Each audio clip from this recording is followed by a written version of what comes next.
is the first Sunday of the new year for this church.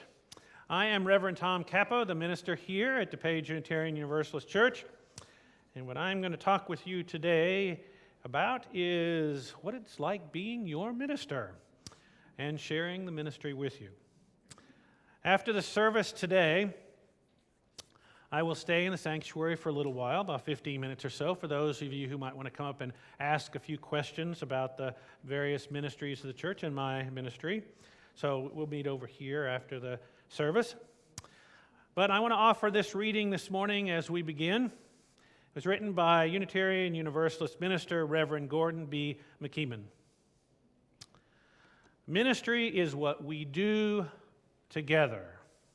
Ministry is the quality of being in community that affirms human dignity, beckons forth hidden possibilities, invites us into deeper, more constant, reverent relationships, and carries forward our heritage of hope and liberation.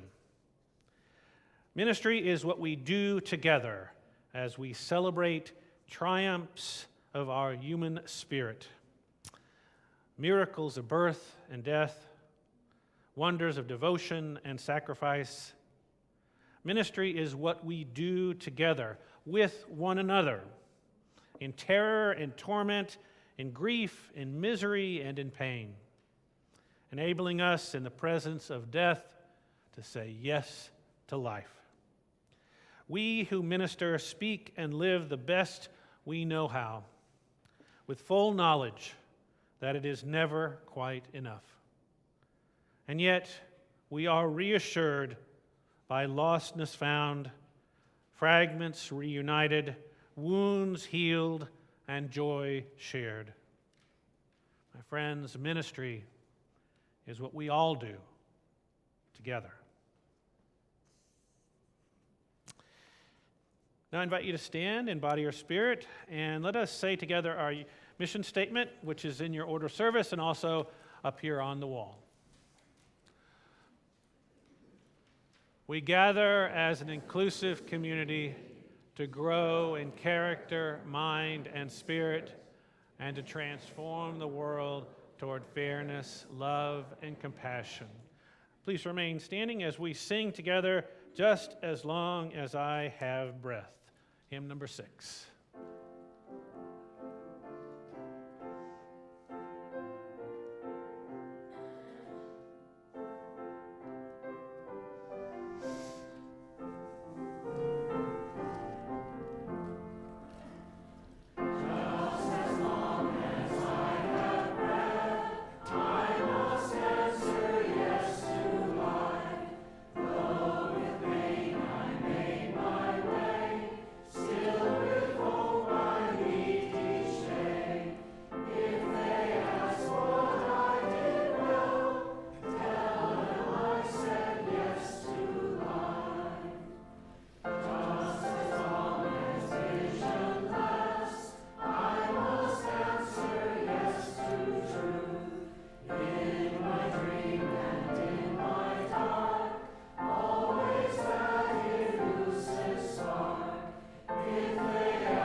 Unitarian Universalist minister Reverend Tom Owen Toll wrote in his book, Theology Ablaze, we embrace a sense of possibility, an openness toward that which is unknown, the not known, the new, the different, an openness that fosters the qualities of authenticity, curiosity, creativity, courage, and compassion, all of which nurture hope and healing in our world. When you called me as your minister about 3.5 years ago, I embraced a sense of possibility, of what we could do together, and I have continued to embrace possibility as we have built a relationship with one another.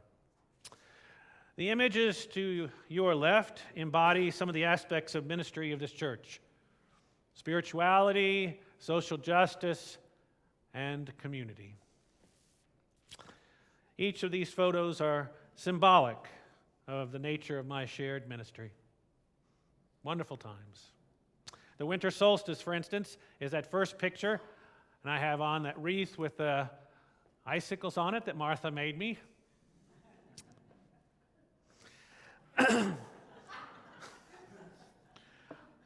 Oh, well.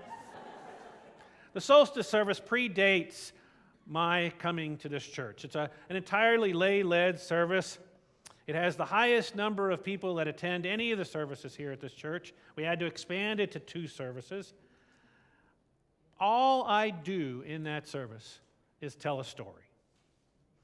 Beyond that, I really don't do very much. I don't choose the readings, the readers, the music, or any component of that service. I said, just tell a story. Sometimes I even get to pick the story. And I do help to clean up after it's over. I put all the chairs back in place. And the second picture is me preaching after the Women's March with my pink pussy hat on.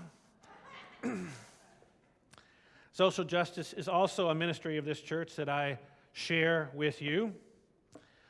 Several members of this church and I meet regularly in the church at gatherings of allies with various government, business, and educational leaders to effect substantive change in the community. In our social justice efforts, while I have some specific training about some of that, it's a collaborative effort, shared equally with the committee. We all work toward our strengths, meet regularly, check in with each other about our progress, and then go back and do some more work. And by the way, I encourage all of you to find your place in the social justice work of this church. Again, it's a shared ministry. So, how do you get involved? Well, all the people who are involved in any aspect of social justice in this church, please stand.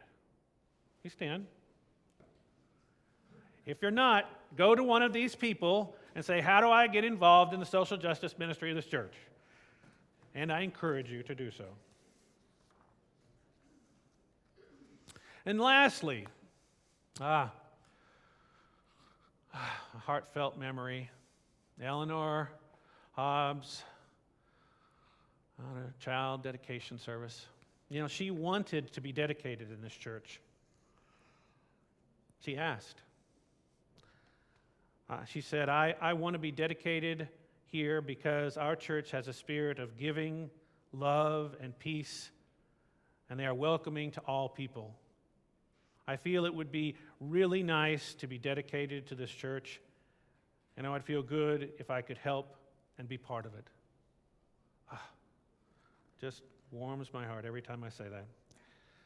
So as a minister here, I do a lot of the life transitions, child dedications, weddings, memorial services. This is something I generally do on my own.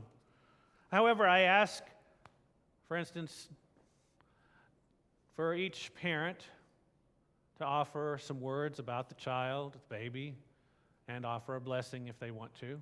So they usually write that up before we do the child dedication. For weddings, I work with a couple. I have a framework, and I help them create their own ceremony that's going to be meaningful to them.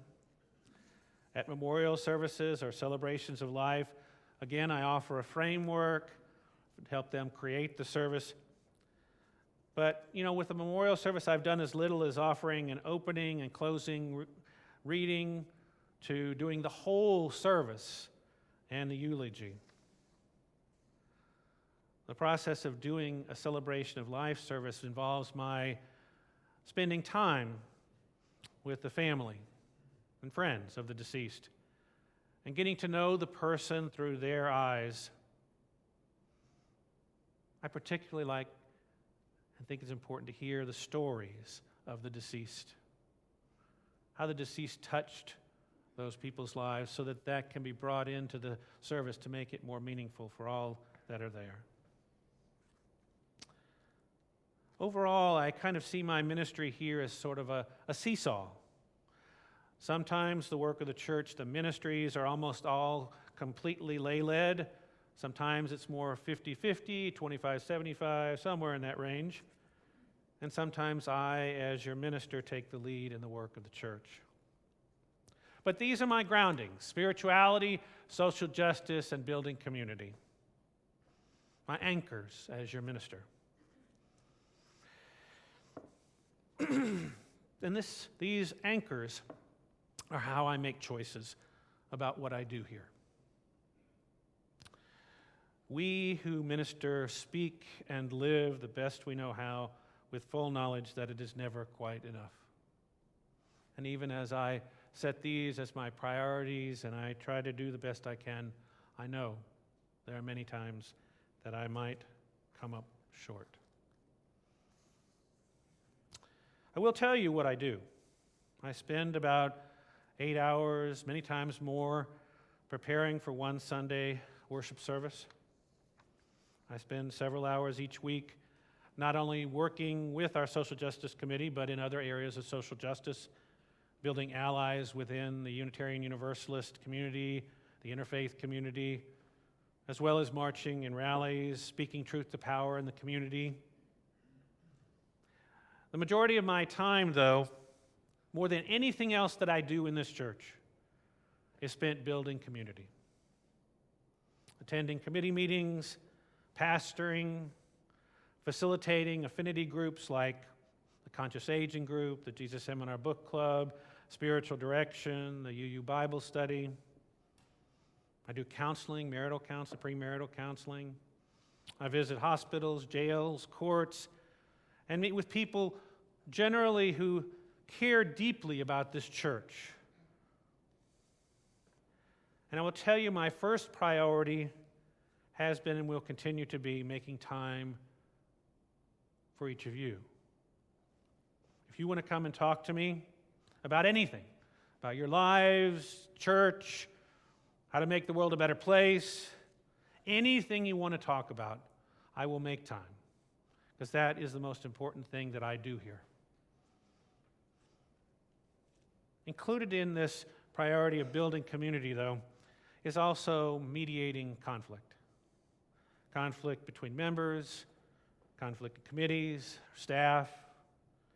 Mediation is not easy and not comfortable, not something I particularly enjoy all the time, but it provides an opportunity for people to work through and learn from conflict.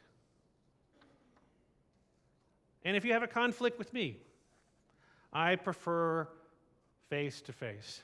Let's sit down and talk about it. This provides an opportunity for both of us to get to know each other better and for me to understand what you need from me as your minister. I'd say the second priority after building community is social justice. When I came here, my hope, my ask, one of the asks of the search committee of the community was that this church be a change agent in the world. DuPage Unitarian Universalist Church is becoming recognized as a change agent. Recently, an African-American college professor in Chicago, Dr. Daniel Davis, Googled social justice and church. Actually, his wife did it. He wasn't really sure how to do it. Our name popped up more than once, and so he called me. He offered to preach here on the Sunday before Martin Luther King Jr.'s birthday.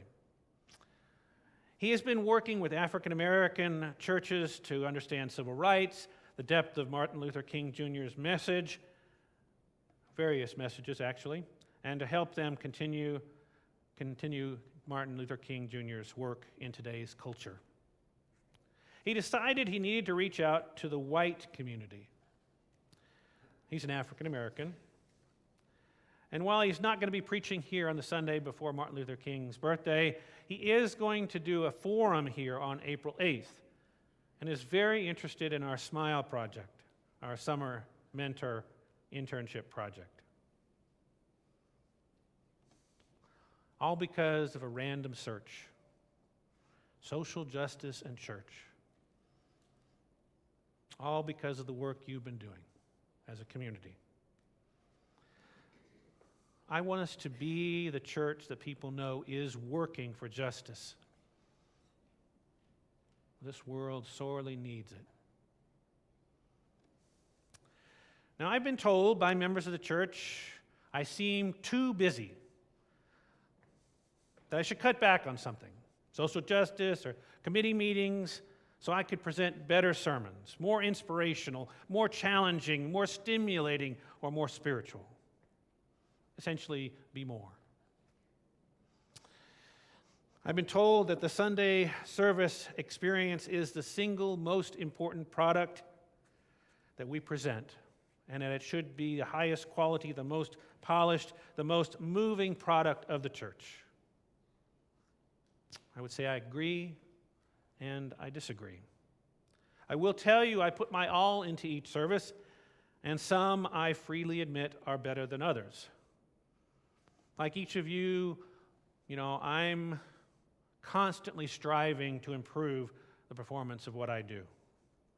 I attend a preaching or worship workshop almost every year, so my skills will continue to expand, and I'll find new and better ways to improve the Sunday morning experience. In a couple of weeks, I'll be attending a workshop, Reclaiming Prophetic Preaching in a Post-Truth Age. Not really sure what it's about, but it has preaching in it, so maybe it'll be helpful. I realize that some of you find my services moving and others, to put it kindly, experience Sunday morning worship as substandard. We are a diverse community here, and what each person wants or needs on a Sunday morning is diverse as well. If we were a doctrinal church, it would be easier to write sermons that appeal to the majority of the congregation most of the time. But that's not what Unitarian Universalism is all about. We have a pluralism of beliefs here, and that means that sometimes you're going to get what you need on a Sunday morning, and sometimes maybe not so much. It's part of my job as your minister to make time to meet with you and hear what works for you on Sunday morning and try to work that into the services. That's part of our shared ministry. You hear it, come back and talk to me about it, and we'll see how I can work on that. I have to really understand where you're coming from, though. Sometimes if you say a word like inspirational, well, I'm not really sure what that means. You have to tell me a little bit more than that. So think about that. If you feel like it's not being inspirational, this is a larger discussion. Recently, someone told me that they feel that we need to have more of a connection, a sense of community, of bringing together what is common among us here on Sunday mornings. Common among us. The pagan group, the humanist group, the Buddhist group, the Jewish group, the Jesus Seminar Book Club, the liberal Bible study, and those who are still seeking.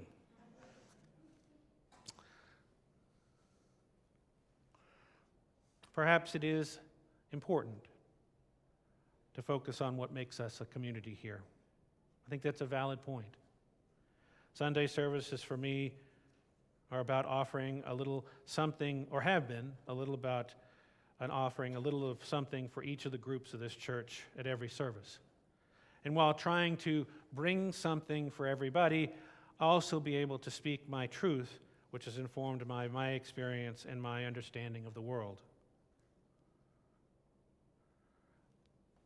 I am, and probably always will be, trying to figure out how best to offer meaningful, inspirational, challenging Sunday services to this diverse community.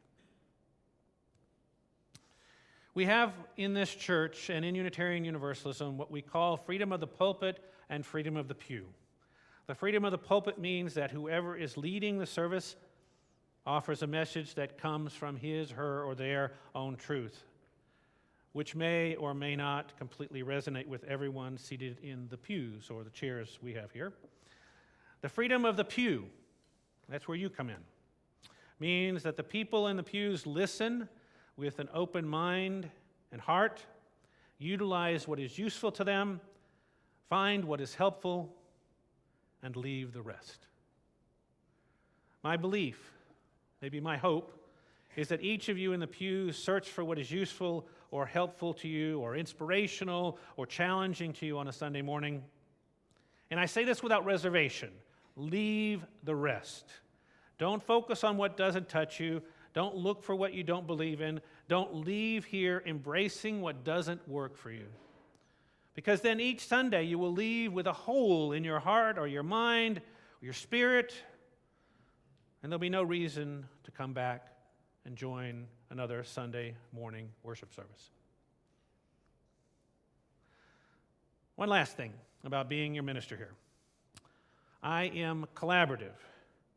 When I first got here, I just took the reins of the church and was your spiritual leader and did what I thought was best for the congregation. I think part of that came from not having an interim minister. I felt like I needed to come in and take charge after Emmy Lou left.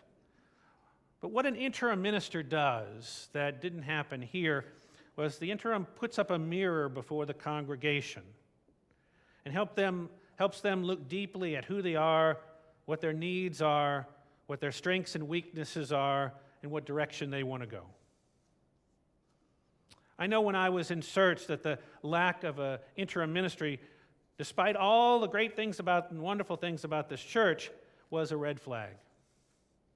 But I said yes, because I felt like between me and you, we would figure all this out.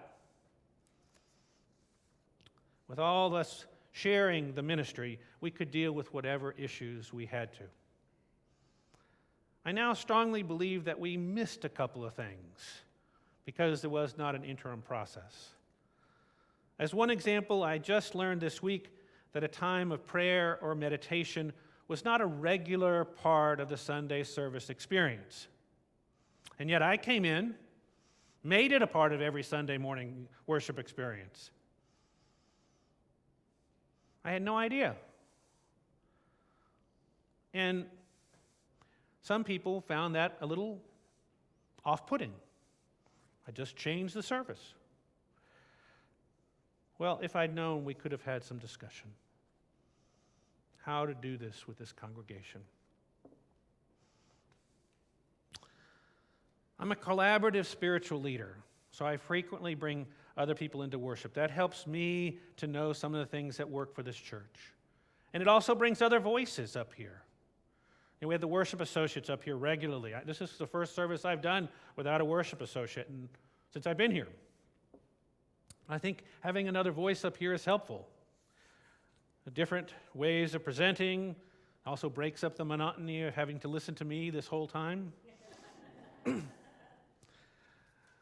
They can offer a different perspective. In a few months, I'm going to share this pulpit with, over the next few months, the pastoral ministries, the committee on ministry, and some of you. Some of you will be asked to come up and share your experiences here at this church by the visitor relations and congregational life committees. I find the process of collaboration offers more to a congregation, more messages, more truths, more diversity from this pulpit. And isn't that what this church is made of? Isn't that what this church should be, is most of our time? A unity in our diversity.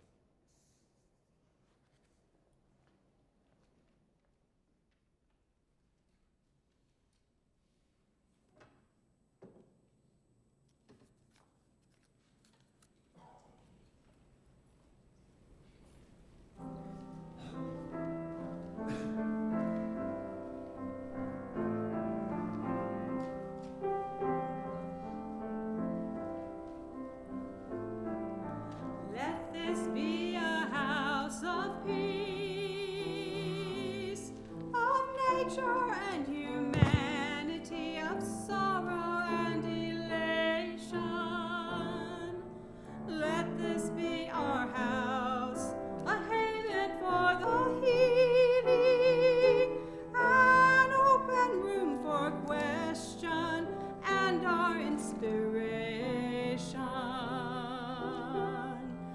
Let this be a house of peace.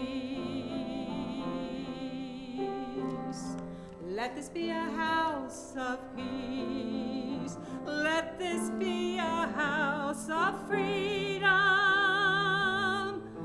guardian of dignity and worth held deep inside us. Let this be our house, a platform for the free voice, where all our sacred differences here shall not divide us. Let this be a house of peace. Let this be our house of peace. Let this be a house of peace. Let this be a house of peace.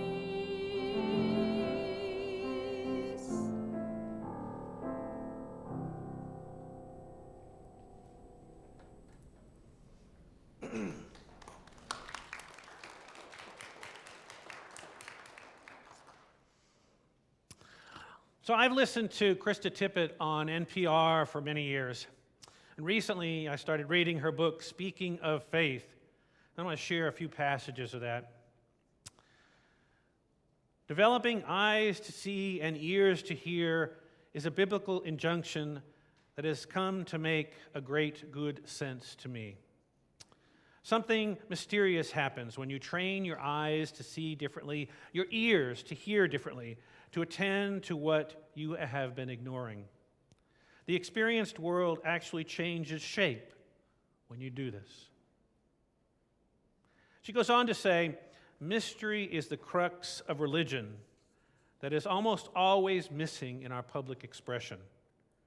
Mystery resists absolutes. It can hold truth, compassion, and open possibilities in relationships. If mystery is real, even more real than we can touch with our five senses, uncertainty and ambiguity are blessed. Mystery acknowledged is paradoxically humanizing. And one other quote. The geneticist Lyndon Eves wrote,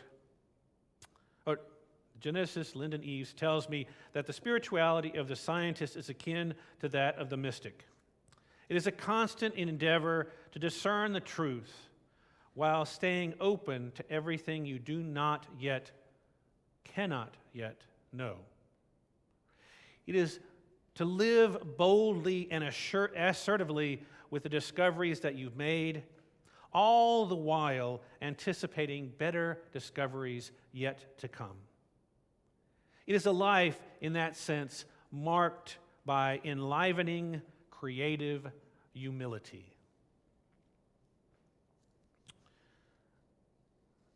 Part of the struggle of being a Unitarian Universalist and a member of DuPage Unitarian Universalist Church is that membership is both easy and hard. It's easy because you attend a couple of classes, you sign a book, you make a pledge of record, you're a member. It's hard because of the many implications of membership. Intentionally exploring your personal spirituality, ethics, answers to the great questions of existence, actively participating in a pluralistic community, holding on to an openness of mind and heart, because there's always the possibility of new understandings, new ways of seeing and hearing, acknowledging mystery, growth, seeking and finding, all marked by enlivening, creative humility. And that process is not comfortable. It cannot be comfortable. For to be comfortable is to be static, unwilling to be open to change. And if anything, Unitarian Universalism invites you to transformation.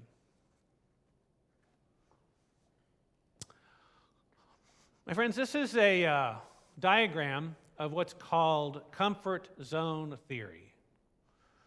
The center is your comfort zone. That can be comfort zone in terms of internal thinking and feeling, also comfort zone in terms of our interactions with other people. It feels good to be here. It's safe. It's where it's comfy. This is the place that is the known that we accept and embrace. The learning zone is the one outside, the yellow. It's the place where it's a little uncomfortable, sometimes very uncomfortable, and requires focused effort and attention. And then the outside circle is the panic zone, where what you're experiencing may be way too difficult. I use that, way too difficult. Here we are overwhelmed and unable to learn. And actually, the comfort zone is not a place of learning either. It is a place of comfort and feeling at ease.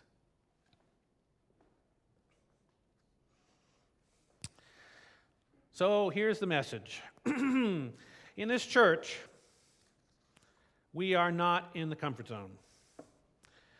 When we are participating in worship, having discussions with one another, involved in activities or social justice, where we are exposed to new information, new awareness, when we are pushed beyond what we have decided is right or wrong, true or false, real or illusory, we may be operating outside of our comfort zone. Our comfort zone does feel good, and it's easy to stay there. We can feel in control there.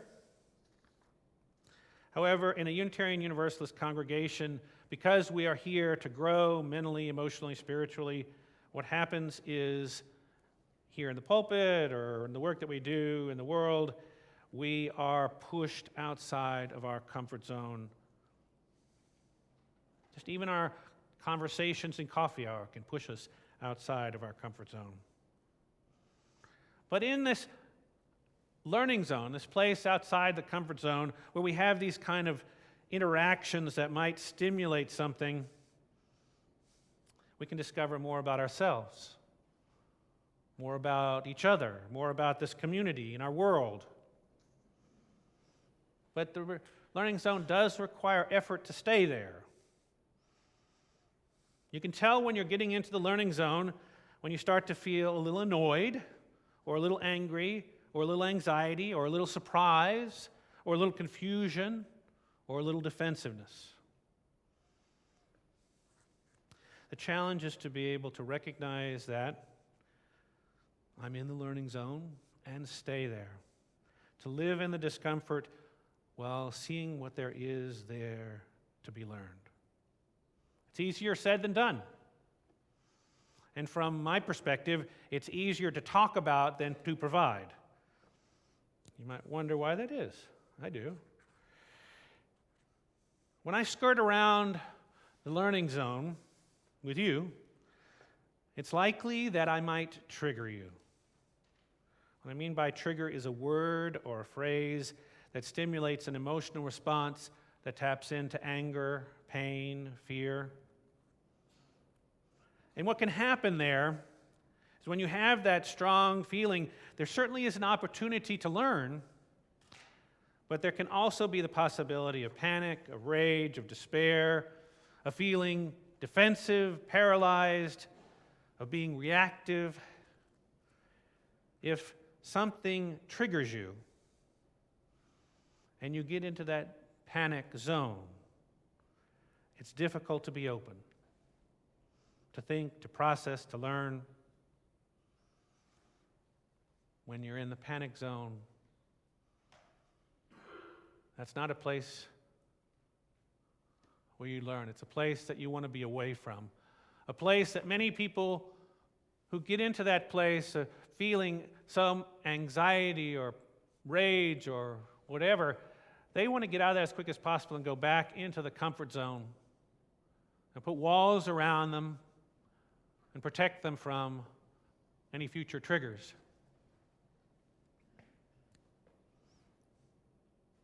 Like in the comfort zone, the panic zone, we cannot learn. We don't make progress. We don't change. We're not transformed. The first Sunday of December, this December 27, 2017, Gemma Gunther, our ministerial intern, preached on mystical Christianity. She spoke about her experiences and thoughts on Catholic saints, on supernatural experiences, mysticism, and offered a meditation based on Mary, Mother of Jesus. Some members of our congregation were deeply and positively touched by this service. Many people came to me saying how much they appreciated Gemma's presentation. One person was brought to tears because it was so meaningful. Other members found this service deeply troubling. These members experienced the service as divisive, painful, and marginalizing. So why did I encourage Gemma to speak her truth on that Sunday? You see, I'm her supervisor and her mentor. Gemma has been growing in terms of how she presents herself from the pulpit, how she interacts with members of the congregation, some of the work that she's doing, but she had yet to speak from a point of her own personal truth, to take the risk of speaking of things that mean something to her. I thought that was important for her on her journey toward ordained ministry, for her to take the risk of sharing some of her truth with this, her teaching congregation. As a teaching church, we support our interns in taking risks and giving them honest feedback. Taking risks in a safe place where there are fewer consequences. Multiple people in this church and in Gemma's seminary helped her craft the service over a period of weeks. And after the service, at least 2 people shared with Gemma honestly and respectfully how difficult the service was for them. And I truly appreciate that. This is an important part for Gemma's development as a minister. And I believe Gemma's service has also given us, this congregation, an opportunity to explore how we, both individually and as a community, can make shared meaning from the polarizing reactions of her service. Our third principle states that we accept one another and encourage spiritual growth in each other. It's easy to say, again, very hard to live, especially in our daily interactions. It would have been easy to ignore Gemma's service as an anomaly or downplaying the strong negative reactions of some members of this congregation. It'd be great to ease back into our comfort zones. But as Unitarian Universalists, we don't do that. We embrace the discomfort and try and learn from it, what we can learn individually and what we can learn as a community. What new insights this experience might have offered us. I have to share a little prejudice here. I believe it's better for people to talk openly, honestly, and respectfully about their differences and the diversity, especially with people who don't have the same beliefs or understanding of the world or existence. Some people, some of you, have come to me and talked to me about our differences and diversity. I encourage you to continue doing that. I really want to hear that. I also encourage you to talk to each other. And not just talk to the same people you always talk to. Talk to people who believe differently than you. Talk to them openly, honestly, respectfully, using I statements. Share what you think, what you believe, who you are. I know I'm asking you to do difficult things. I know this is a challenge, but I've seen so many of you do this already. So I'm going to offer you an opportunity this morning to do it, to do something a little challenging. I'm going to offer you a brief exercise and then a little time of sharing. I'm going to ask you to participate in an affirmation. It's one that's adapted from Unitarian Universalist Minister Reverend Mary Eads. You can choose, since we have freedom of the pew, whether you actively participate in this activity or not. But I invite you to. And notice how you feel emotionally, physically, mentally. If you find yourself at any point moving into the panic zone, take a couple of deep breaths, maybe 5 or 10 deep breaths if you need it. and then settle yourself back into the learning zone. It's a simple exercise, a responsive reading. Your role in this is just to answer as I say a series of sentences. And here's what you'll say. There is room for you here. Go ahead and say that. There is room for you here. Okay, so here we go. Pay attention to how you feel as we go through this. If God is your strength and companion and prayer the means of centering your thoughts, if the teachings of Buddha give you clarity and calm in the midst of human striving, if Gaia's seasonal rhythms lead you best through the myriad steps of life's great dance, if the still mysterious capacity and power of the mind stirs your imagination and quickens your pulse, if you find grounding in crystals, in tarot readings, or in things supernatural, if you find grounding in the beauty and wonder of this planet, the elegance of science, or things natural, if you turn to the Bible, the Quran, the Rig Veda, the Dhammapada, to Jesus, Buddha, Muhammad, Abraham, or Lao Tzu, if you are seeking and have no earthly idea what you believe or what you believe in, rest in what you believe in, beside that spring, wherever it is, and let your attention go to the small places inside you or out into the world, the people and places that provide healing for you and for this community, and for which your heart gives thanksgiving.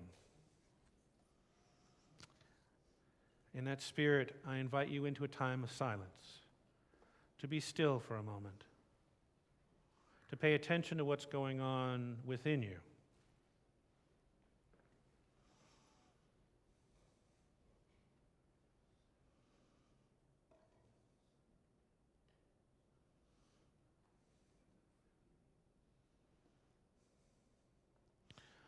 Now take a deep, slow breath. And regardless of whether you actively participated in this exercise or not, I'm going to invite you to find someone to talk to for a few minutes. Somebody you don't know well, somebody that believes differently than you, and to talk to them about how this little exercise affected you. Please speak openly, honestly, respectfully with I statements. You will have a couple of minutes each to talk. Find someone who believes differently than you or you don't know well. You can get up. It doesn't matter if you don't have to stay seated.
It's hard to stop Unitarians from talking. Come. All right. Come back.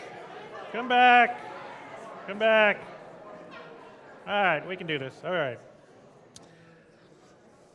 So I ask you to reflect on what you heard as you spoke and as you listened. The next part of this is the most difficult. What do we do next? What insights have we gained? Some ideas have come about. For instance, we might do a panel discussion from each of the different affinity groups in the church for them to share what they hold true together and what they see as differences. I don't know. We're going to talk more about it. But if you have some ideas of what we do next, please let me know.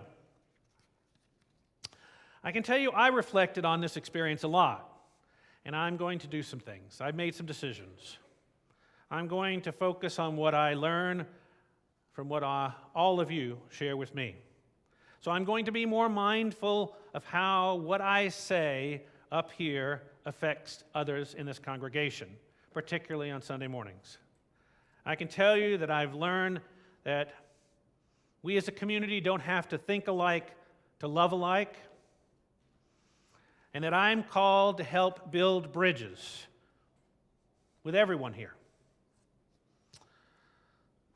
I will also consider how Sunday mornings can affirm that which we hold in common. However, I'm still going to challenge you. I'm still going to encourage you to get out of your comfort zone. There's still the risk I might say something that triggers a panic for an individual, not all of you like running out. And I am still going to talk about different ways of understanding the world, divinity, creation, mystery, our human condition. But this is a collaborative affair, this church, and I am a collaborative leader. So I ask you to come talk to me and to talk to each other, honestly, respectfully, about the things that happen in this church, sharing both what inspires you and what challenges you, what transforms you and what troubles you or causes you pain. And I encourage you, don't just talk to the same old people. Talk to people you don't know. Talk to people who you know are different than you. We need to share with everyone here what inspires and what troubles. Both are important. As we work together through difference and diversity, we will continue to build this beloved community. This will be a church that is safe for difficult conversations and deeper understanding. Let us be grateful for the resources that we share here that maintains this church so that we can have these conversations. The morning's offering for the work of this church will now be given and received.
flame in our hearts, reminding us of our third principle, acceptance of one another and encouragement to spiritual growth.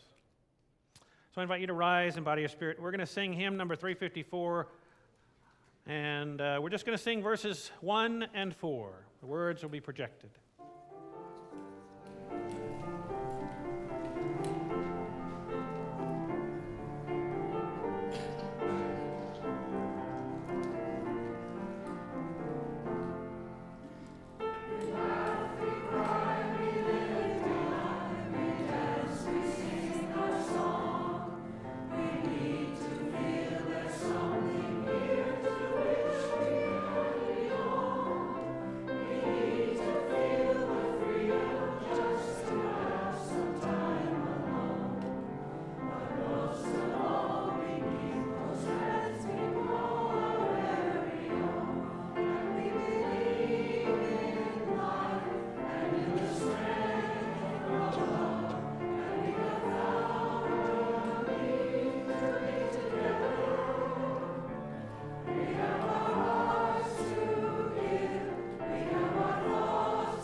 In the late 1960s, there was a continental contest for framing our faith in 100 words or less. That's really difficult, by the way. The winning statement was by Edward Schwemp. Unitarian Universalism is a faith in people, hope for tomorrow's child, confidence in a continuity that spans all times. It looks not at the perfect heaven, but toward a good earth. It is respectful of the past, but not limited to it. It is a trust in growing, and it has a conspiracy with change.